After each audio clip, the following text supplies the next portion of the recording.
Hello everyone and welcome to the Clouded Out audio blog. Today we're going to look at the first topic in the analysis of the Great Recession series, interest rates. Interest rates are often the most talked about economic factor among figureheads, and is not only important at the federal levels, but also at consumer levels. We are going to explore exactly what interest rates are, why they are important, how they can be manipulated, and what the trend was during the Great Recession, as well as the trends currently and historically. While we explore this topic, think about how interest rates can affect you personally and those around you. Comment below with any of your thoughts on the subject. We would be interested to hear what you have to say. With that said, let's dive into part 2. So what exactly are interest rates? According to the Federal Reserve Bank, the federal funds rate, or interest rate for short, is the rate at which depository institutions trade federal funds, or the balances held at Federal Reserve banks with each other overnight. Banks are obligated, under a Federal Reserve requirement, to keep a percentage, usually around 10%, of their deposits on hand, known as the bank's reserve account. This reserve account prevents banks from lending out all of their funds, ensuring they have enough cash on hand for each day of operation. At the end of each day, when a bank has a surplus balance in their reserve account, they lend that surplus to other banks, which are in need of funds to reach their required reserve amount. The banks negotiate the rate the borrowing bank will pay to the lending bank for this lending process. From all of these funds trade negotiations, a weighted average rate is calculated, known as the effective federal funds rate. The effective federal funds rate is essentially determined by the market, but is also influenced by the Federal Reserve through open market operations to reach the federal funds rate target. In short, the interest rate is the rate which is charged for interbank lending agreements and effectively determines the interest rate for all interest types charged to bank customers in the form of mortgages, loans, and everything else, making the federal funds rate the most important interest rate of all. So in addition to what's been said, what is the importance within the economy for interest rates? Interest rates are important to the economy because it is the central interest rate in the United States financial market.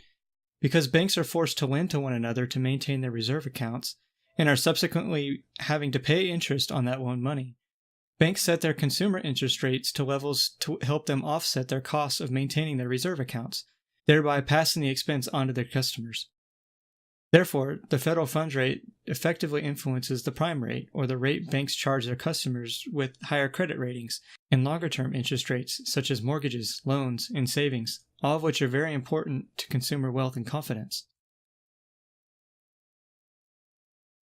Despite the importance of interest rates in the economy, they can undergo vast manipulation. A group considered to be formed of smarter people than the market, known as the Federal Open Market Committee, or the FOMC for short, meets 8 times a year to determine the federal funds target rate. The FOMC must observe the current state of the economy to determine the best course of monetary policy that will maximize economic growth while adhering to the dual mandate set forth by Congress. If the FOMC feels the economy is growing too fast and inflation pressures are inconsistent, then the committee may set a higher interest rate target to effectively reduce economic activity. Conversely, if the FOMC feels the economy is in a slump, they may lower the interest rate target to help boost economic activity. Furthermore, by establishing the target interest rate, they influence the current rate to match their target through the use of open market operations, or the buying and selling of government bonds. The Fed's actions of manipulating the interest rate to match their targets are outlined as so. More specifically, the Federal Reserve decreases liquidity by selling government bonds, thereby raising the federal funds rate because banks have less liquidity to trade with other banks. Similarly, the Federal Reserve can increase liquidity by buying government bonds, decreasing the federal funds rate because banks have excess liquidity for trade. In short, there's 2 prime theories in which interest rates can be manipulated: supply and demand, and monetary policy. So what is supply and demand?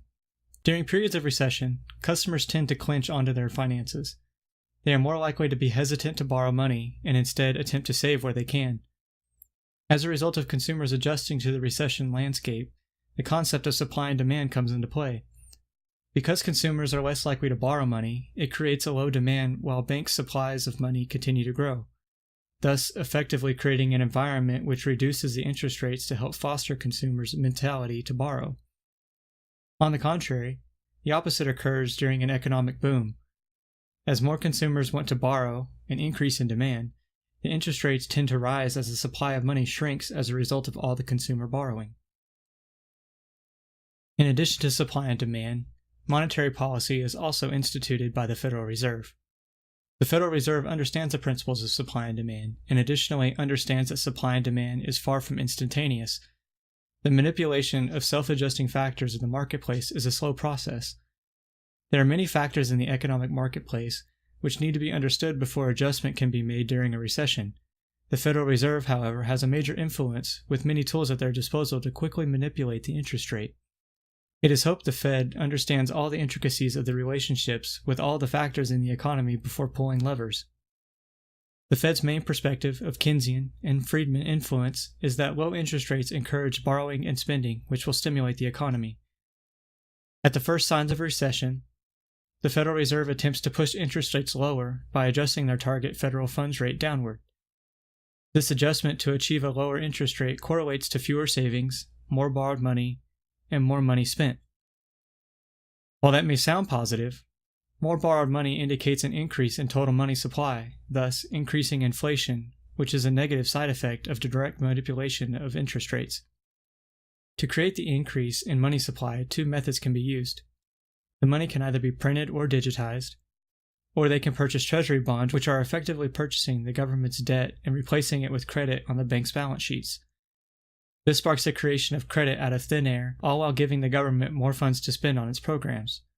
This crooked process will be outlined more in the quantitative easing video. Furthermore, the consumers who see artificially low interest rates are discouraged from saving. This is twofold. Firstly, they are discouraged because the interest rates are too low, indicating their reward for saving would simply not be worth it in the long run.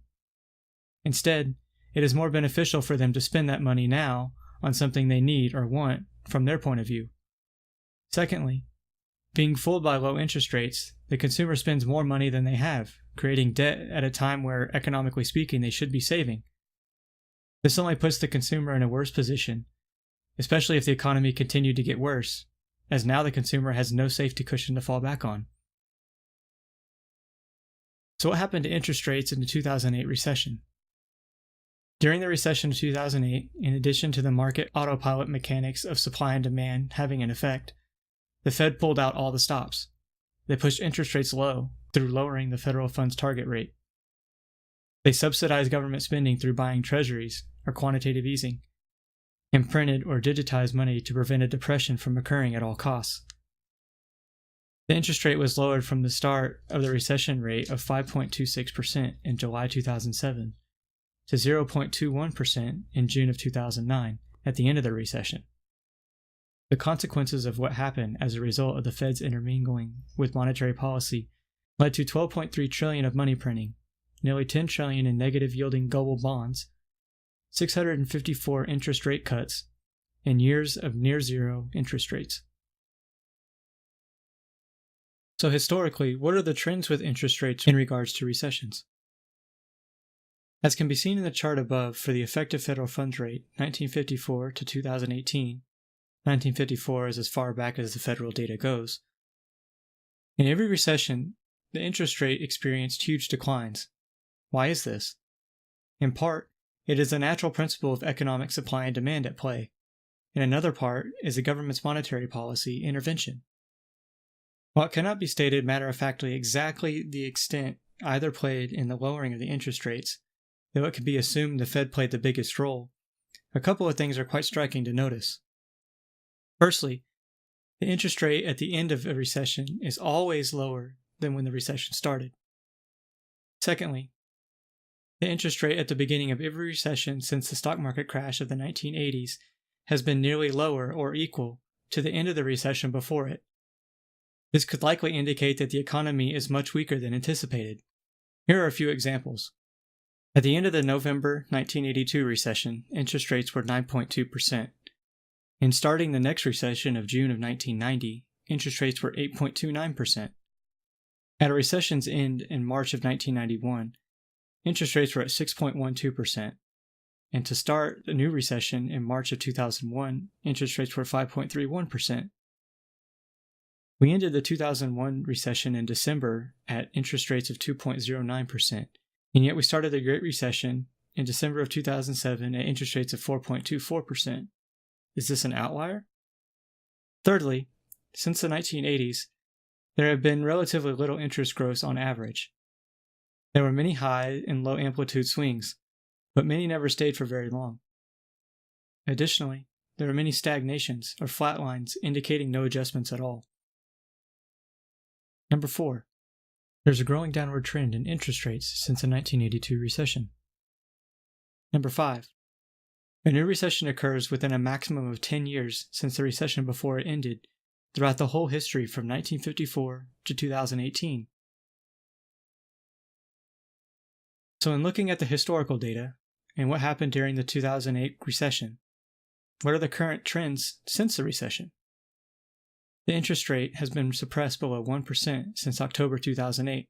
It's actually been at 0.97% and has been kept there only until recently in June of 2017, where it's been raised to 1.04%, marking nearly 9 years of a fully suppressed interest rate. The current interest rate, as of March 2018, sits at 1.51%, and the Fed is projecting further increases. While so many factors contribute to the growth of an economy, a rising interest rate tends to correlate to more consumers and businesses borrowing and investing their money, assumingly perpetuating the economy on a hopefully upward trend. As more topics are explored, a wider view will be able to be seen to give a better indication as to how things are looking for the future. So what are any fear, worries, and/or cautions? The only cautionary indicator that appears currently is that if the economy does take a turn for the worst, the current interest rate of 1.51% does not leave much room for the Federal Reserve to play with in terms of boosting the economy. In 2007 to 2008, the rate dropped from 5.26% to 0.21%, which means the Fed used up almost everything, or 5%, it could to help stimulate the economy. If that alone did not help, and the US required the use of buying treasuries and printing and digitizing money to a degree unseen, there is no telling how bad the next recession will be. In all honesty, with a recession rearing its head every 10 years, the US is coming due for another one, and without much of a cushion to withstand it. It is understood that the National Bureau of Economic Research is in charge of indicating when recessions are at their end, generally by indicating a growth of GDP for at least 2 business quarters. But it leads one to question if that is the proper criteria or not. It makes one wonder if the recession of 2008 ever really ended at all. In the next video, we'll take a closer look at the quantitative easing topic. We'll analyze how money is generally created out of thin air, as well as the underlying consequences of doing so. Only the government can be so naive as to think it can control the whims of a free economy. It is hoped that you enjoyed this analysis of interest rates, and hopefully you learned something new about the topic. If you have any comments or want to share your thoughts, please do so in the comments below. Stay tuned for part 3, where we will analyze quantitative easing and its effects on the economy. Thank you for spending a part of your day with us here at Cloud of Doubt, and we look forward to seeing you in the future. Have a great day. You can read this article, along with many others, as well as see their sources on cloudofdoubt.com. To be notified of our blog posts, you can subscribe on cloudofdoubt.com, or you can follow us on a variety of other social media platforms, such as Facebook, Twitter, Google+, Pinterest, and Minds.com. The links are down below in the video description. If you have any comments about this video, comment below. We'd love to hear what you have to say. If you like this video, give it a thumbs up and share it with your friends. If you would like to be notified when new videos are posted, please subscribe and enable notifications. All of this helps YouTube know that this is quality content that you like and enjoy, and it will recommend videos like these to viewers like you. Stay tuned for the next video, and we look forward to seeing and hearing from you in the future. Thank you for watching, and as always, stay informed.